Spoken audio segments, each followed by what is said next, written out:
reactions have been coming in, though we put out a reaction by senior Congress leader Rashid Alvi slamming the censorship. So he's called it censorship, says the government is guilty of censorship. Here's that reaction, listen in.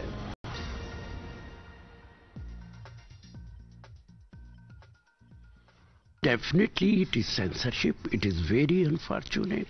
On one side you say that you want to correct the history. On other side you want to eliminate this chapter, dreadful chapter of the history. It is not possible. When you have blocked it, it means you are guilty conscious.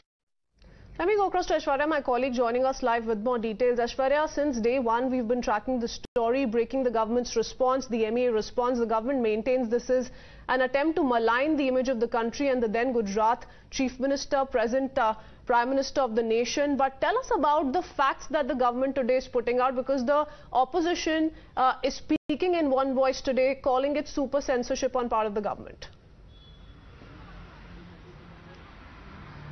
Well, that's right. And on one side, BBC continues to defend its documentary by saying that it has rigorously investigated into the Gujarat riots when they made this documentary, and the entire West as well as the opposition parties continue to attack the government, as they have been calling it censorship. They have been calling it as a fear to the government. Why put a ban on the documentary, and also claiming that and also not believing and trusting what the apex court had given the clean chit to then Chief Minister of Gujarat, Narendra Modi, and the SIT that was constituted by none other than the Supreme Court.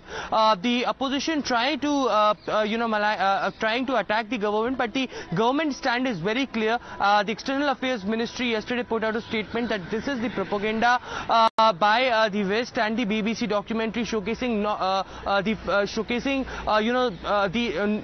showcasing the actual facts that was in the documentary, but it's a propaganda against the government to malign the image of the country as well as Prime Minister Modi as well.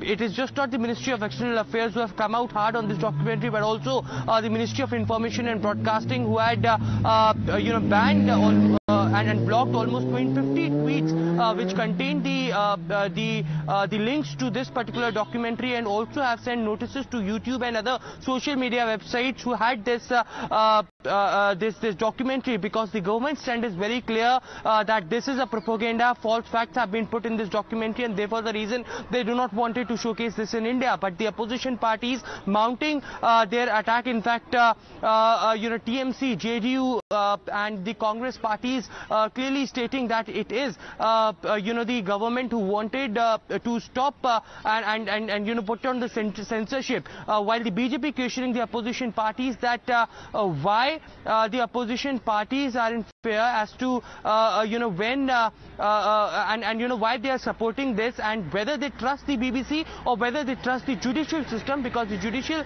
system had given clean chit to Prime Minister Modi. So yes, the war of words are continuing on the entire documentary, but yesterday as well we have seen that how more than 300 ex-servicemen and ex-bureaucrats have written a letter that this would not be possible under their news, under their watchdog, as to what the BBC and the West trying to demean the image of this country. Absolutely. So you have